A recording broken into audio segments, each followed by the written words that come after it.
Las tazas de té todavía estaban calientes. Las galletas de almendra que horneé anoche permanecían intactas en el plato. Eran las 20:00, la hora en que Carlos solía llegar a casa, pero esta vez no lo haría. Me quedé mirando la puerta principal más tiempo del que quiero admitir, esperando escuchar su llave en la cerradura. Pero solo había silencio, el tipo que se hunde profundo cuando sabes que algo se ha ido para siempre.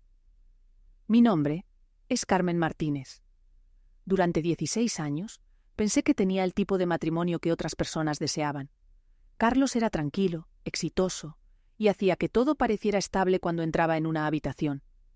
Nunca gritaba, nunca llegaba tarde, me traía flores los lunes, llevaba camisas pulcras y nunca me dejaba preocuparme por el dinero. No tuvimos hijos. La vida simplemente funcionaba entre nosotros, como dos piezas de un rompecabezas que encajaban. Pero lo que no sabía era que faltaba algo en ese rompecabezas. Una pieza estaba escondida en un lugar al que nunca se me permitió ver. Carlos murió un sábado. Dijeron que fue un infarto. Recuerdo la cara del médico. Amable, experimentada y distante. Falla cardíaca masiva, dijo. Fue rápido. Asentí como si entendiera, como si eso ayudara, pero no fue así. No cuando has perdido a la única persona que pensabas que realmente te conocía. El funeral se sintió como un sueño. Gente de negro, palabras amables y extraños diciéndome lo genial que era Carlos. Me aferré a Elena, mi mejor amiga desde la universidad. Siguió dándome agua que no bebía y comida que no podía comer. Entonces llegó mi hermana Olga. Su perfume era demasiado fuerte. Su abrazo duró demasiado. Fue entonces cuando algo en mí cambió. Lo siento tanto, hermana, dijo, su voz demasiado suave. Carlos era como un hermano para mí. Quería creerle, realmente quería. Pero la forma en que me miraba no era tristeza, para nada. Mientras se servía una copa en mi cocina, dijo, «Oye, sé que este no es el mejor momento, pero Carlos me prestó algo de dinero. Esperaba arreglar eso ahora que tú estás. Cuidada». La miré fijamente. «¿Qué dinero?», pregunté. Parpadeó, luego sonrió como si estuviera siendo tonta. «Oh, supongo que nunca te lo dijo». Algo en mí se tensó. No pude dormir esa noche. Caminé por la casa, tocando los muebles como si pudieran darme respuestas. Las estanterías, los suelos brillantes, la foto de boda en un marco. Todo se sentía como si perteneciera a otra persona. Fue entonces cuando las vi. Las llaves de Carlos todavía estaban en la mesa del pasillo. Las recogí y ahí estaba. La llave que nunca me dejó usar.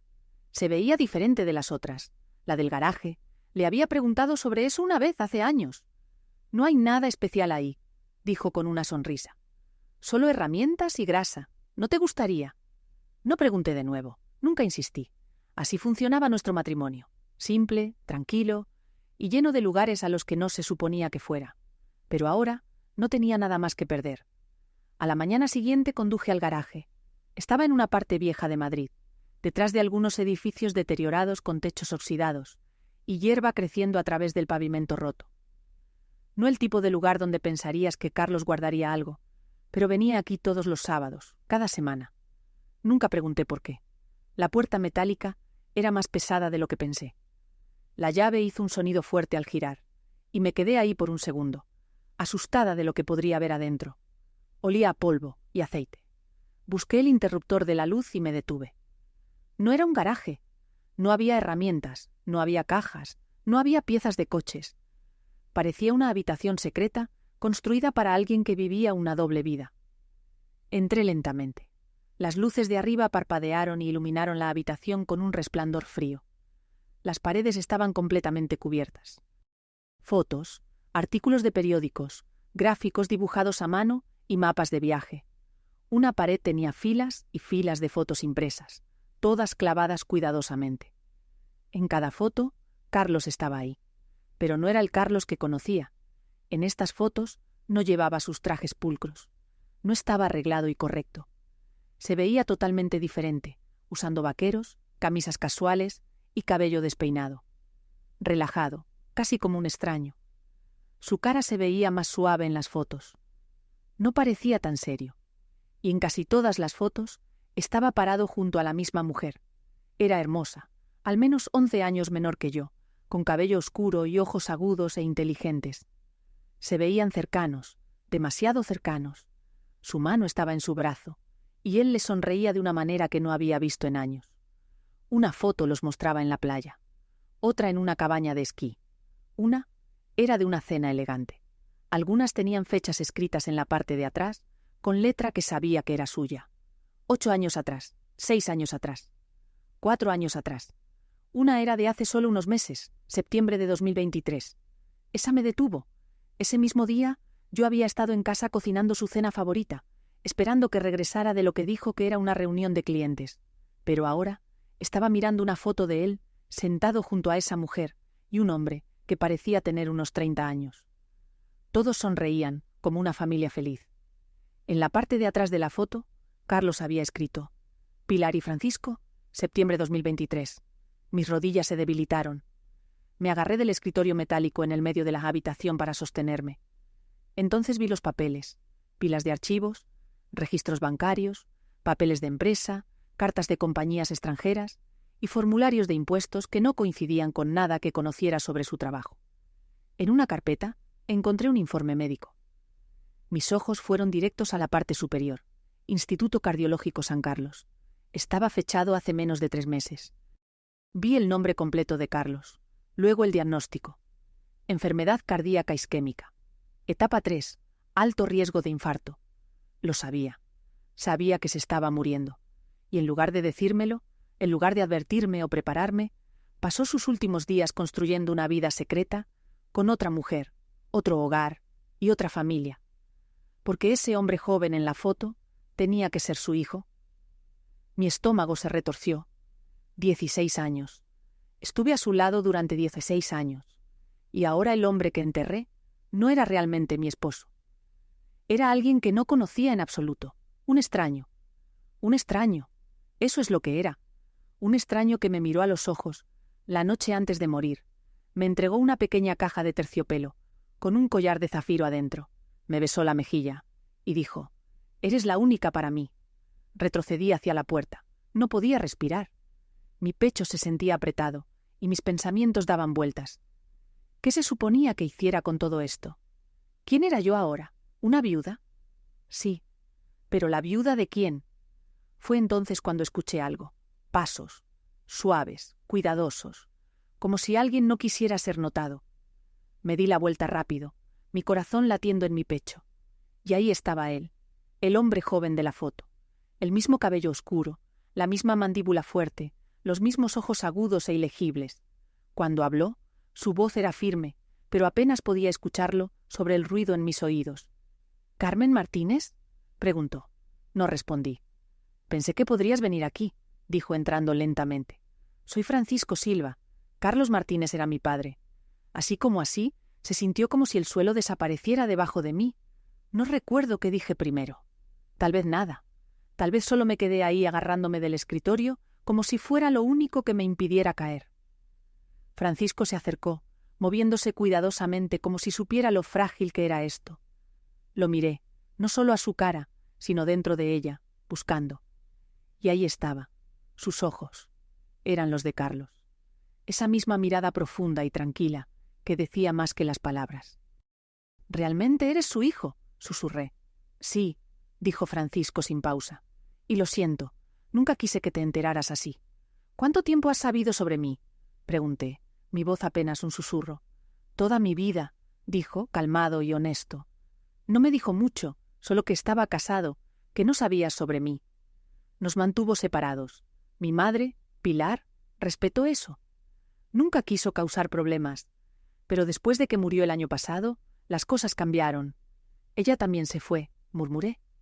Igual que Carlos. Me senté en la vieja silla junto al escritorio. Mis piernas ya no me sostenían. «¿Por qué estás aquí?», pregunté. «¿Por qué yo?». Francisco metió la mano en su mochila y sacó una hoja de papel doblada, amarillenta en los bordes.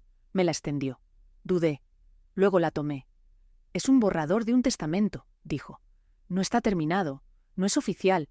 Mi padre me lo dio 3 semanas antes de morir. Dijo que la versión final iría para ti, pero esta era solo en caso de que...». Abrí el papel y ahí estaba. La letra de Carlos estaba allí en la página, firme y familiar, igual que las notas que solía dejarme en cumpleaños o en la cena. No estaba firmado por un abogado, solo escritura rápida, dividiendo sus cosas. Mencionaba a Francisco.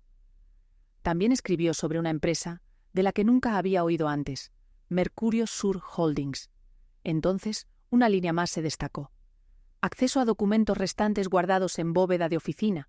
Código vinculado a su artículo personal, obsequiado a C. Me congelé. Artículo personal obsequiado a mí. El collar de zafiro que me dio 3 noches antes de morir. No era solo un regalo, era una llave. Toqué mi clavícula por hábito, pero el collar no estaba ahí. Lo había dejado en casa en su caja. Se había sentido demasiado pesado para usarlo. Ahora se sentía aún más pesado. ¿Qué es Mercurio Sur Holdings?, pregunté, todavía mirando el papel. Francisco respiró profundo. Una de sus empresas privadas. No es pública, no aparece en registros. La usaba para mover dinero entre países. Después de que murió mi madre, agregó, comencé a investigar. Había transferencias que no podía explicar. Cuentas en el extranjero con mi nombre, pero yo no las abrí. Creo que estaba tratando de establecer algo para ti, para mí, para ambos. Mi boca se secó. ¿Por qué? Porque sabía que no le quedaba mucho tiempo, dijo Francisco en voz baja, y porque no confiaba en las personas con las que trabajaba. Levanté la vista. ¿Qué personas? La cara de Francisco se puso seria. Nunca dio nombres. Solo dijo que si algo le pasaba, alguien podría venir buscando respuestas, control, lo que dejó atrás. Me recosté en la silla, los pensamientos corriendo. Una segunda bóveda, una empresa secreta, un collar que podría tener un código, y un hombre al que había amado durante 16 años, que había construido una vida que nunca conocí. ¿Crees que hay más?, pregunté. ¿Que el testamento, los archivos, las fotos, eso es solo el comienzo? Francisco asintió. Creo que dejó pistas, no solo para que las encontráramos, sino para mantenernos seguros. Me levanté lentamente. Mis piernas todavía temblaban. Miré la habitación una última vez. Ya no se sentía como un memorial. Se sentía como evidencia y una advertencia. Necesito ir a casa, dije suavemente. Necesito ese collar. ¿Puedo ir contigo?, preguntó Francisco. Si me lo permites. Hice una pausa, luego asentí. Porque me gustara o no, esta era ahora nuestra historia. Pero no fui a casa de inmediato. No podía. Necesitaba tiempo para pensar, para respirar. Así que llamé a Elena. 25 minutos después, estaba sentada en su sofá, sosteniendo una taza tibia de té. No lo estaba bebiendo. El collar de zafiro yacía en la mesa entre nosotras como una bomba de tiempo. Elena no hizo preguntas. Nunca lo hacía. No hasta que yo estuviera lista. Y cuando finalmente lo estuve, le conté todo. Sobre el garaje, las fotos, Francisco y el testamento. No dijo te lo dije. Solo susurró, lo siento mucho, y alcanzó mi mano. Pero no estaba lista para llorar. No estaba lista para desmoronarme. Necesitaba respuestas. Necesitaba a alguien a quien culpar. Así que conduje al apartamento de Olga.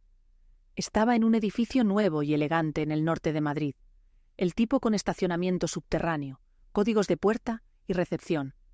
Extraño para alguien que siempre decía que estaba sin dinero.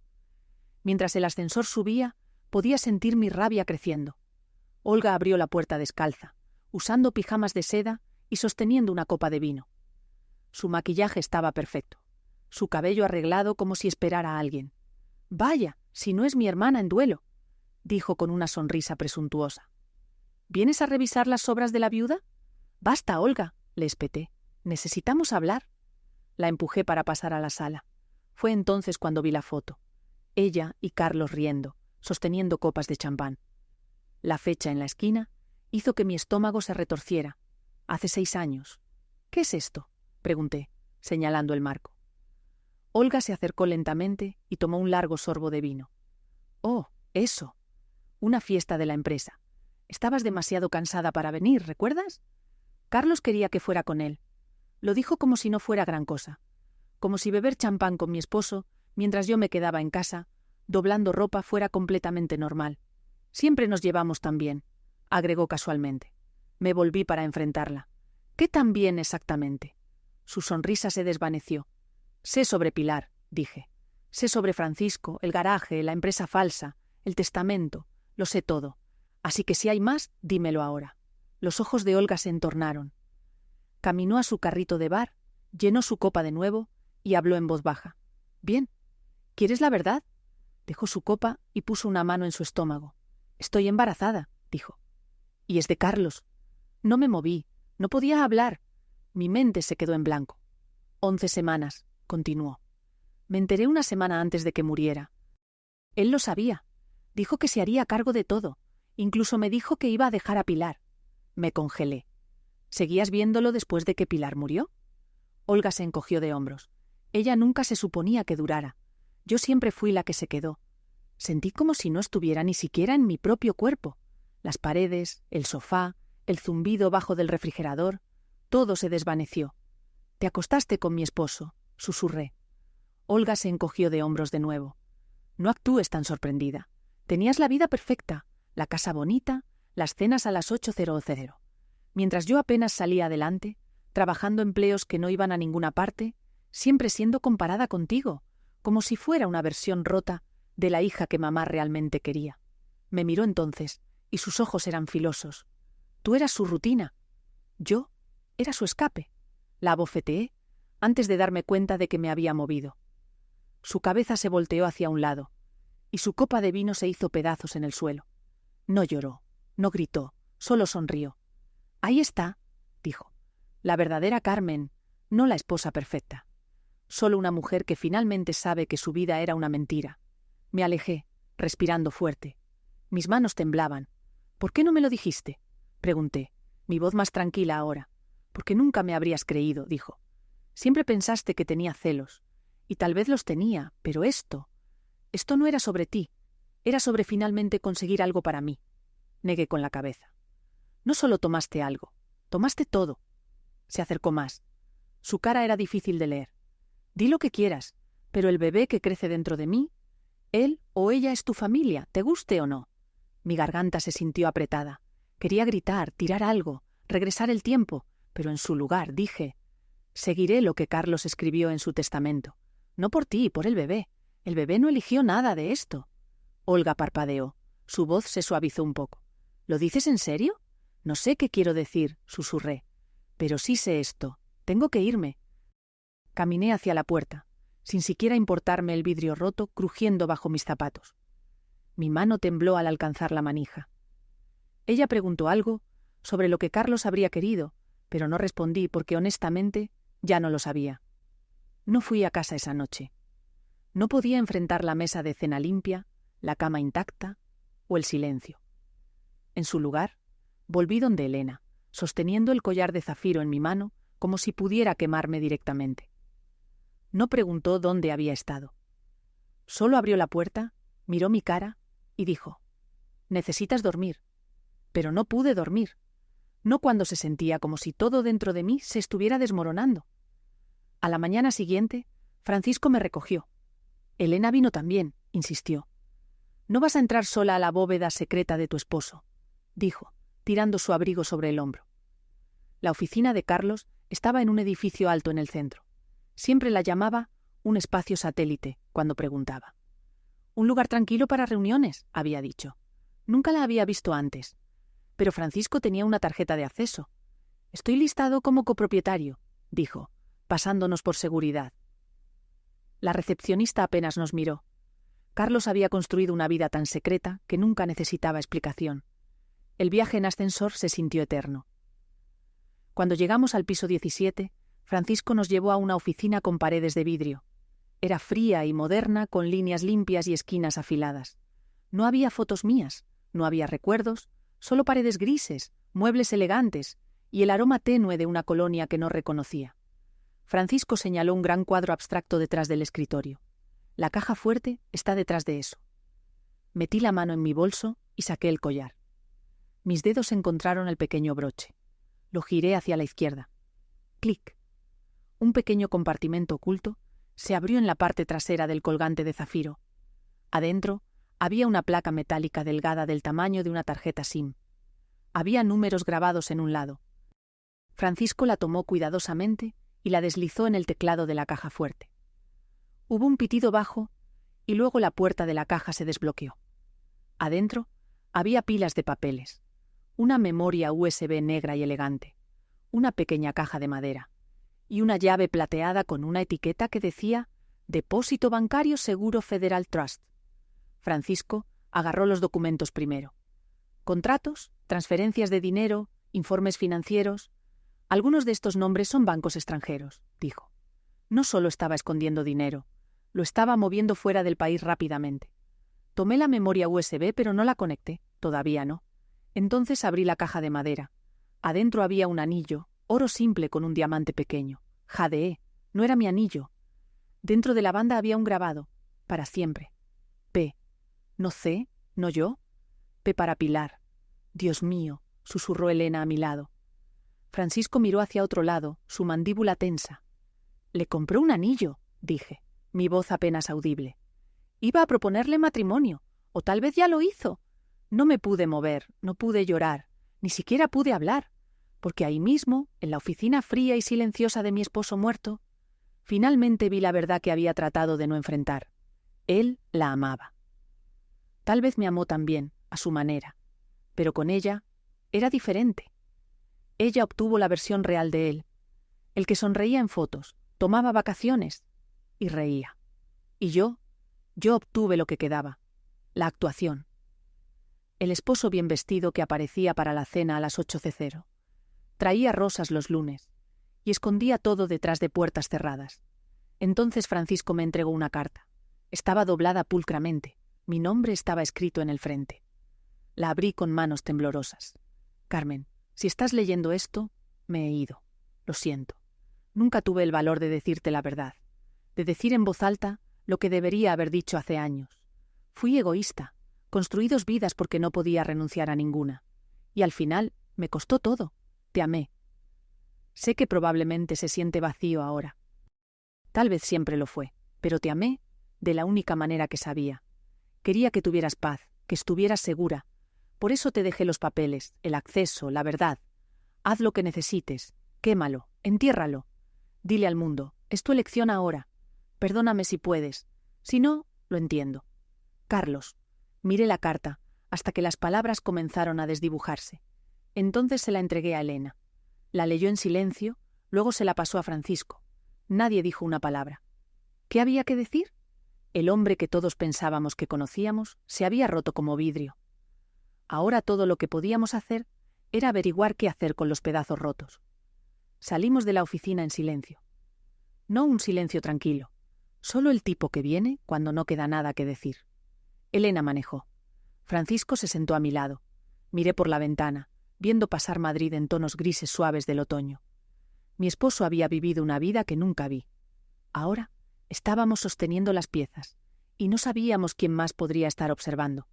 Esa noche traté de dormir en el sofá cama de Elena. Mi teléfono sonó. Número desconocido. ¿Carmen Martínez? Sí, respondí, ya tensa. Soy Patricio Delgado. Solía trabajar con su esposo. Mi estómago se hundió. Creo que tiene algo que me pertenece. No sé de qué está hablando. Si sabe, dijo, su voz calmada como agua quieta. Los documentos de la caja fuerte. Algunos de ellos son sobre cuentas internacionales que ayudé a establecer. Creo que deberíamos reunirnos. No me voy a reunir con nadie, dije rápidamente. Lo hará, respondió. Porque las otras personas con las que Carlos trabajaba no son tan educadas como yo. No van a preguntar. Colgó. Me quedé ahí mirando el techo, mi corazón latiendo fuerte. En la mañana le dije a Francisco. Su mandíbula se tensó y comenzó a caminar de un lado a otro. A mí también me llamó, dijo. ¿Pero hay más? Me entregó un pequeño trozo de papel. Alguien más me contactó anoche. Aarón Prieto. Dice que es la fuente original del dinero que Carlos movió. Luego agregó. Dijo que si no devolvemos todo para el fin de semana, habrá consecuencias. No pregunté qué significaba eso. No necesitaba hacerlo. Francisco metió la mano en su bolso y sacó la llave plateada de la caja fuerte. Todavía tenemos la caja de depósito, dijo. Lo que esté adentro podría explicar quién realmente es dueño de qué. Lo miré. Mi voz temblaba. ¿Realmente queremos abrir otra caja? ¿Y si solo empeora las cosas? Elena se sentó a mi lado y gentilmente puso su mano en la mía. Entonces al menos sabrás, dijo. No saber. Eso es lo que te está consumiendo. Tenía razón. Así que hicimos un plan. Primero, iríamos al banco. Y si todavía no entendíamos qué estaba pasando, encontraríamos a alguien que pudiera decirnos la verdad. Carlos tenía que haber dejado a alguien atrás, alguien que supiera en qué estaba metido. Un plan de respaldo, un contacto. Fue entonces cuando Francisco habló. Hay un nombre que mi madre mencionó una vez, Tomás Pérez. Era el viejo amigo de la universidad de papá. Dijo que era el único que siempre le decía la verdad a Carlos, incluso cuando no quería escucharla. ¿Sabes dónde está?, pregunté. Creo que sí, dijo Francisco. Mamá guardó su dirección en una caja de contactos de emergencia. Así que condujimos. Un viaje tranquilo de 3 horas, lluvia deslizándose por el parabrisas como memorias que se desvanecían. Cuenca nos recibió con robles antiguos, aire espeso, y una quietud que solo los pueblos más viejos parecen sostener. Tomás vivía en una casa alta de ladrillo cubierta de hiedra. Parecía salida de un libro de cuentos antiguo. Abrió la puerta lentamente. «Tú eres Carmen», dijo de inmediato, «y tú debes ser Francisco». «¿Sabías que vendríamos?», pregunté. Asintió. «Carlos me lo dijo. Si todo se desmorona, vendrán a ti». Luego se hizo a un lado. «Entren». Adentro, la casa olía a libros viejos y humo de pipa. Estantes cubrían cada pared. Un piano pulido se quedaba en la esquina, intocado pero limpio. Tomás nos hizo señas para sentarnos. Salió de la habitación por un momento y regresó con un sobre sellado. «Me dejó esto», dijo. «Me dijo que lo abriera solo si ustedes dos aparecían juntos». Miré a Francisco. Él dio un pequeño asentimiento. Abrí el sobre. Adentro había una carta manuscrita corta y un segundo testamento. Este era diferente. Mencionaba al niño que Olga estaba esperando. Decía que el 30 de los ahorros en el extranjero de Carlos iría para el niño cuando cumpliera 22 años. Sentí que la sangre se me iba de la cara. Había planeado todo, incluso esto. Y en ese momento me di cuenta de algo.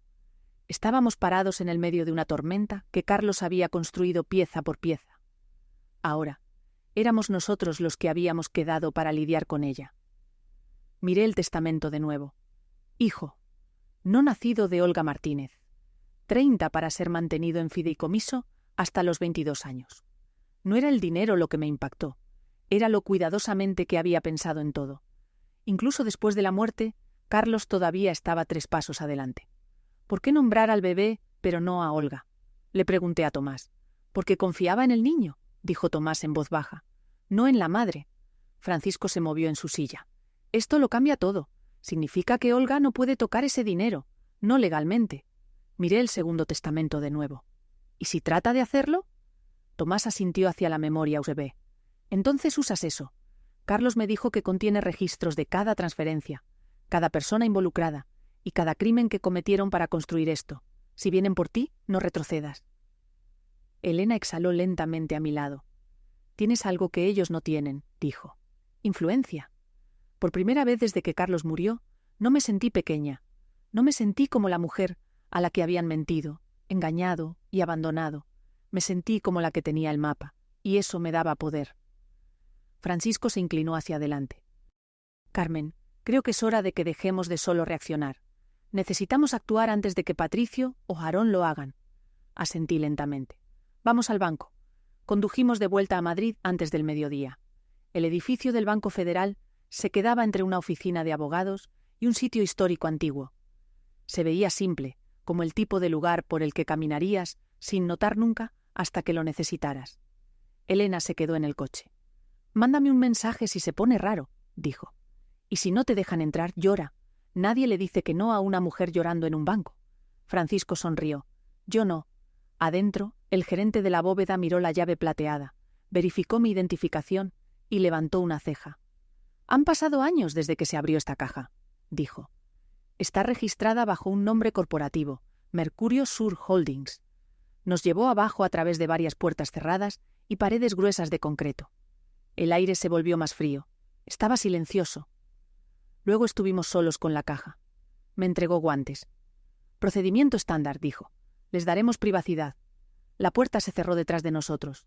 Mi mano se quedó suspendida sobre la cerradura. «¿Listo?», preguntó Francisco. «No», dije, «pero lo haré de todos modos». La llave giró fácilmente. La caja se deslizó hacia afuera.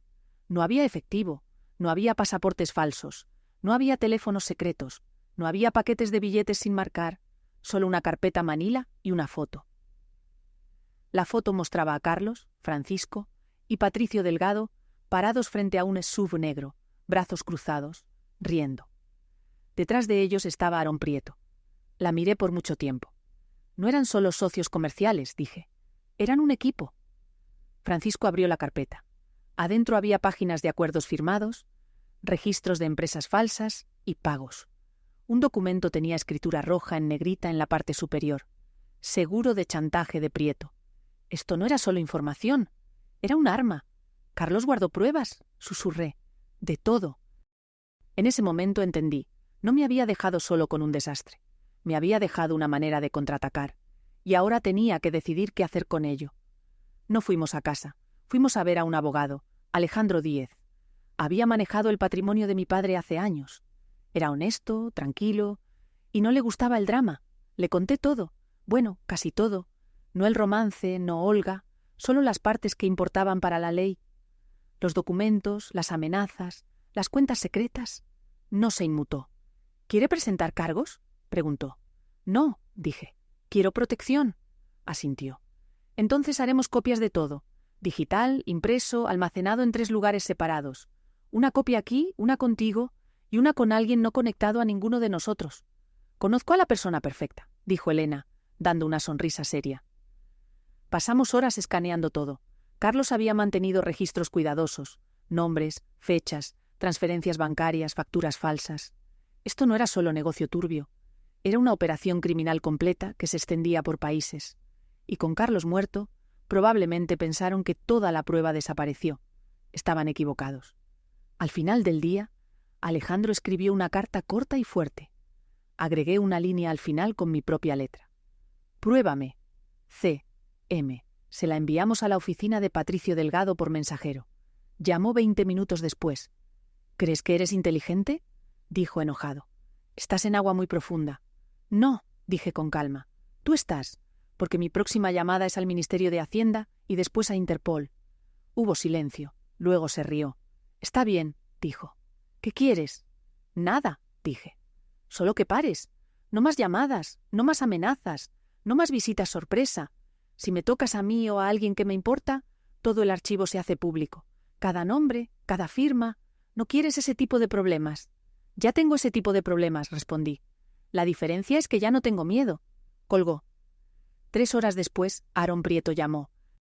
Su tono era suave, educado, como alguien acostumbrado a salir de problemas hablando. «Carmen», dijo como si fuéramos viejos amigos. «He oído sobre lo que encontraste. Creo que empezamos con el pie izquierdo». «No hay pie», dije. «Solo tu nombre en docenas de transferencias ilegales». Dio una risa suave.